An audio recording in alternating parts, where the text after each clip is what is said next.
shall I go? What shall I do? Frankly, my dear, I don't give a damn. Behave yourselves!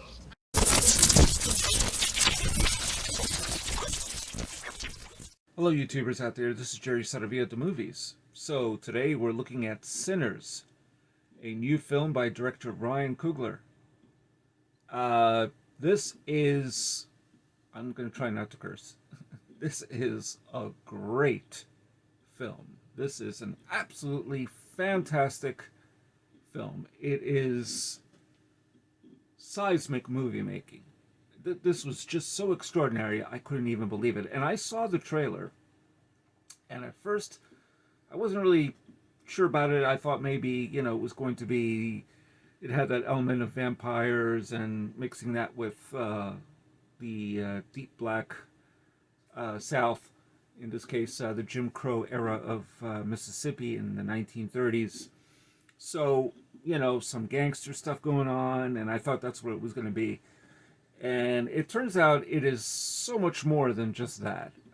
It is a stunning achievement. I could not believe what I was seeing. What I love about certain films, especially great films, it is furiously alive.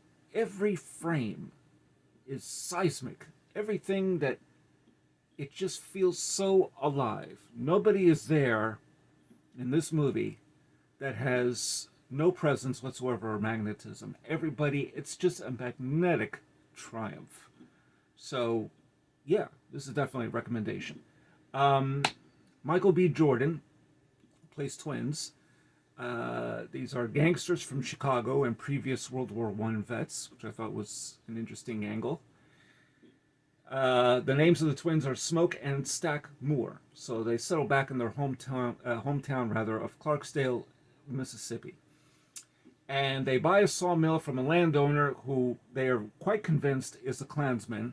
And I'm not going to say much more than that, but yeah, I mean, it was obvious with a capital O. But nonetheless, they buy a sawmill, and they even ask the guy, are there any Klansmen around here? Because this is still the segregated South, Jim Crow laws and all that stuff. This went on until 1965, and then Jim Crow laws ceased to exist, thankfully. So, they want to use the sawmill as a juke joint. And they're going to have a couple of blues musicians and just have a night of freedom. That is really the whole idea behind it. A night where black people can gather together, sharecroppers and the like, and just have a wild night. And it is their own night. That's really the idea. Because the segregation is very clear, but it's even more clear in the actual town, because there's an amazing sequence, which there are several sequences that are done in one long take. And in particular, this one take has to do with Grace and Bo, who are these local grocery shopkeepers. So Grace has one grocery store, and across the street, her husband has another. Because the idea is one services blacks and one services white people only. It's amazing. So it just took my breath away. I mean, this movie just took my breath away.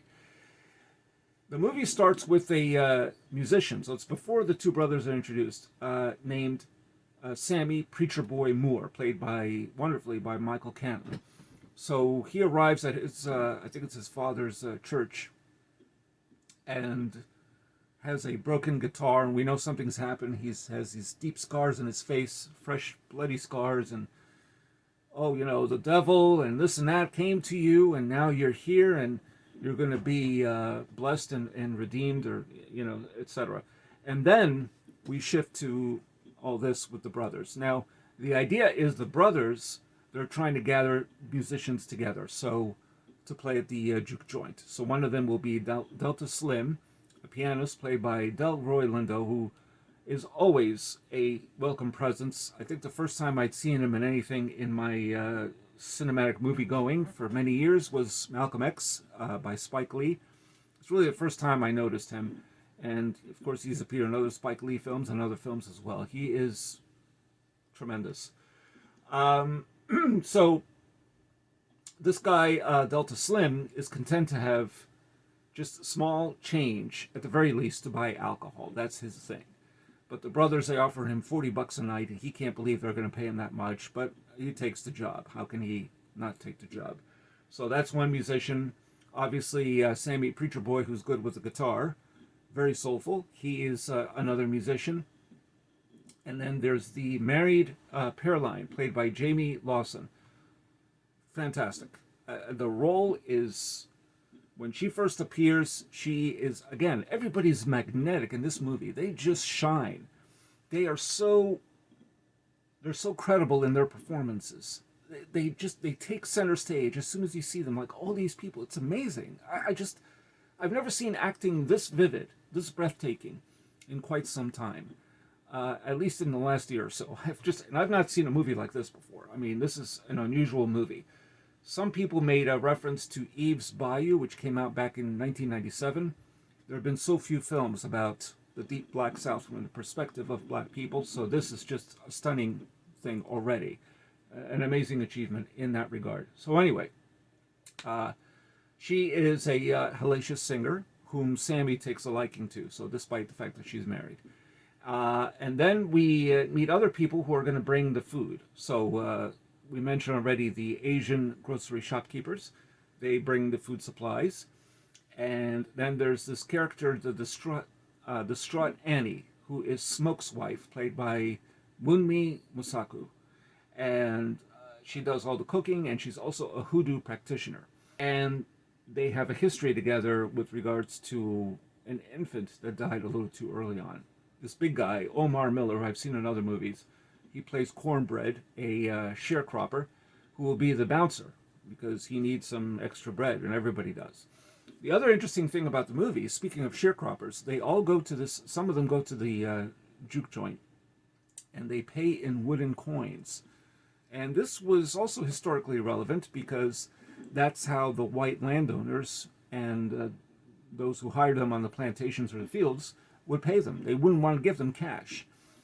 And Smoke wants cash, right? Because they want this juke joint to thrive. And these wooden coins are just not going to cut it. And Stack reminds his brother that they have to cater to all Black people, even if because that's the only thing that's going to keep this joint alive. That is until we see all of this would have been a great movie in and of itself. But then we get the introduction of an Irish vampire named Remick, played by Jack O'Connell.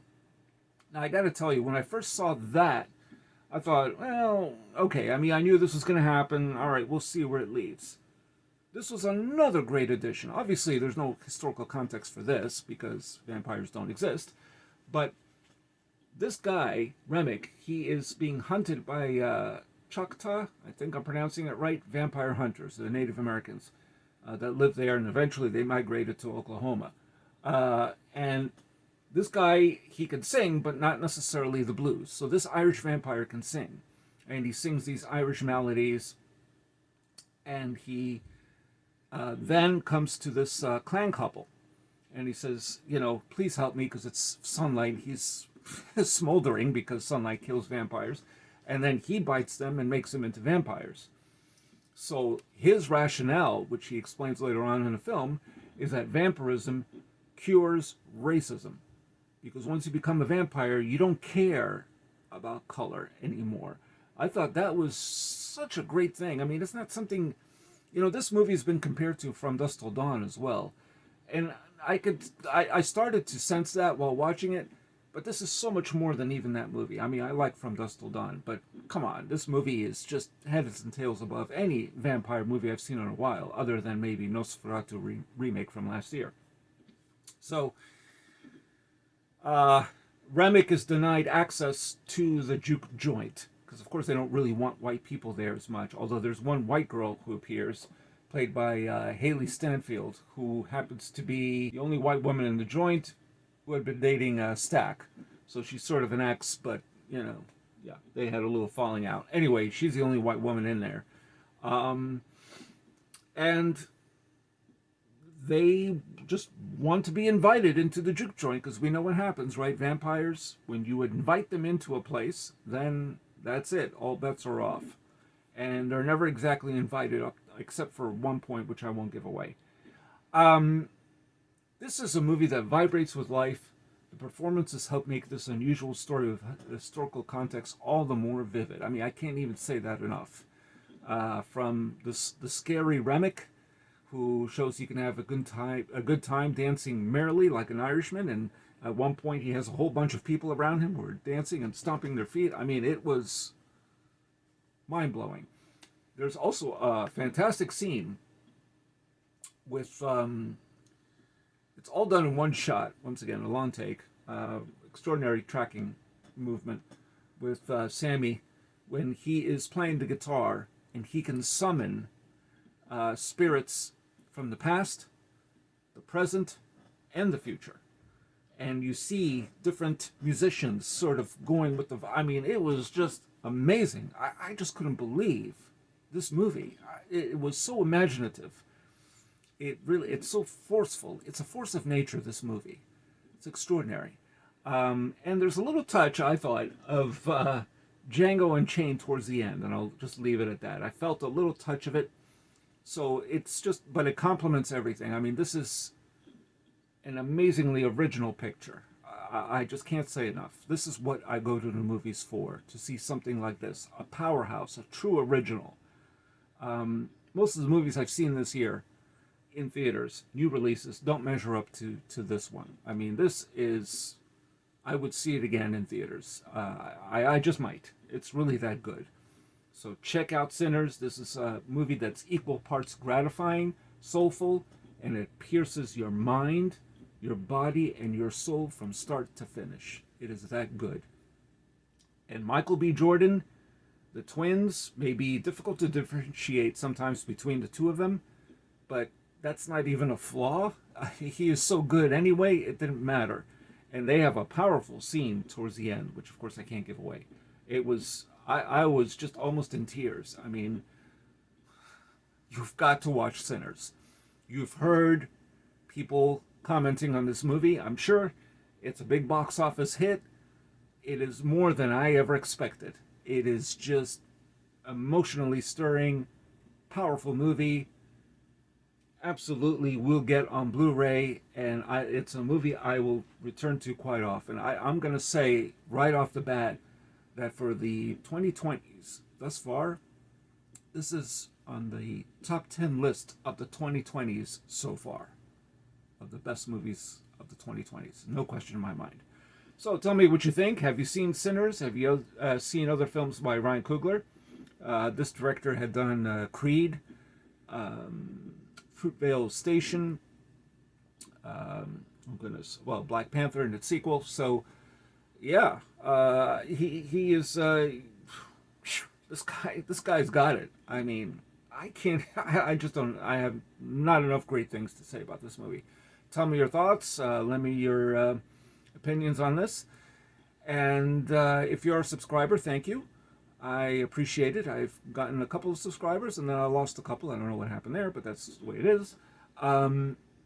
If you aren't a subscriber, please do hit like and subscribe. I review movies like Sinners, so new releases, old ones, somewhere in between, any movie really, I'm open to. So that's it. Check out Sinners. Absolutely. Just fantastic. And this is Jerry Saravia at the Movies, signing off.